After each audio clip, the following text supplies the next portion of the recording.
வணக்கம், இது உங்கள் தினக்கதிர். உப்பளத்தில் உள்ள எக்ஸ்போ மைதானத்தில் செவ்வாய்க்கிழமை நடைபெறும் டிவிகே பொதுக்கூட்டத்திற்கு புதுச்சேரி காவல்துறை அனுமதி அளித்துள்ளது. வருகை 5000 பேருக்கு மட்டுமே. 41 பேர் உயிரிழந்த துயரகரமான கரூர் கூட்ட நெரிசலுக்கு 2 மாதங்களுக்கு பிறகு இந்த கூட்டம் நடைபெறுகிறது. மேடையில் இருந்து பேசுவதற்கு பதிலாக பாதுகாப்பு நடவடிக்கையாக பிரச்சார வாகனத்தில் இருந்து விஜய் கூட்டத்தில் உரையாற்றுவார். வாகனம் திங்கள்கிழமை இரவு புதுச்சேரியை அடைய திட்டமிடப்பட்டுள்ளது. மேலும் விஜய் காலை 11 மணியளவில் காரில் அந்த இடத்திற்கு வருவார் என்று எதிர்பார்க்கப்படுகிறது. காலை 10:30 மணி முதல் மதியம் 12:30 மணி வரை மட்டுமே நிகழ்வு நடைபெற காவல்துறை அனுமதி அளித்துள்ளது. அவரது உரை நண்பகல் வாக்கில் எதிர்பார்க்கப்படுகிறது. ஞாயிற்றுக்கிழமை வெளியிடப்பட்ட பொது அறிவுறுத்தலில் மூத்த காவல்துறை கண்காணிப்பாளர் ஆர். கலைவாணன் நிகழ்வில் 5000 பேர் மட்டுமே கலந்து கொள்ள வேண்டும் என்று அறிவித்தார். கட்சி வழங்கிய குறியீட்டு பாஸ்களை வைத்திருப்பவர்களுக்கு மட்டுமே நுழைவு அனுமதிக்கப்படும். மேலும் செல்லுபடியாகும் பாஸ் இல்லாத எவருக்கும் நுழைவு மறுக்கப்படும்.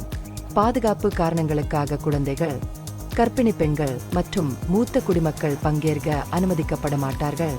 டிவிகேயின் வேண்டுகோளின்படி இந்த கூட்டம் புதுச்சேரியின் உள்ளூர்வாசிகளுக்கு மட்டுமே. அருகிலுள்ள தமிழக மாவட்டங்களைச் சேர்ந்தவர்கள் கலந்து கொள்ள வேண்டாம் என்று கேட்டுக் கொள்ளப்பட்டுள்ளனர். பாண்டி மெரினா பார்க்கிங், ஸ்டேடியம் பின்புற பார்க்கிங் மற்றும் பழைய துறைமுக பகுதியில் வாகன நிறுத்துமிடங்களுக்கு ஏற்பாடு செய்யப்பட்டுள்ளது. மைதானத்தின் உள்ளே அல்லது அருகில் வாகன நிறுத்துமிடங்களுக்கு அனுமதி இல்லை என்று காவல்துறை தெளிவாக கூறியுள்ளது. குடிநீர், கழிப்பறைகள், ஆம்புலன்ஸ்கள், முதலுதவி குழுக்கள், தீயணைப்பு பாதுகாப்பு பிரிவுகள், அவசரகால வெளியேற்றங்கள் மற்றும் வேலி அமைக்கப்பட்ட உரைகளை ஏற்பாடு செய்யவும் ஏற்பாட்டாளர்களுக்கு அறிவுறுத்தப்பட்டுள்ளது. கரூர் சம்பவத்தை தொடர்ந்து விஜய் ஏற்கனவே மகாபலிபுரத்தில் குடும்பங்களை சந்தித்தார். பின்னர் கடந்த மாதம் காஞ்சிபுரத்தில் உருமூடிய கதவு கூட்டத்தில் உரையாற்றினார். அங்கு 2000 பேர் மட்டுமே அனுமதிக்கப்பட்டனர். கட்சி வட்டாரங்களின்படி இந்த நிகழ்வில் மேடை அல்லது இருக்கை ஏற்பாடுகள் இருக்காது. மேலும் புதுச்சேரி மற்றும் காரைக்கால் முழுவதும் உள்ள கட்சி உறுப்பினர்களுக்கு குறியீட்டு பாஸ்கள் ஏற்கனவே விநியோகிக்கப்பட்டுள்ளன. இது உங்கள் தினக்கதிர். நன்றி.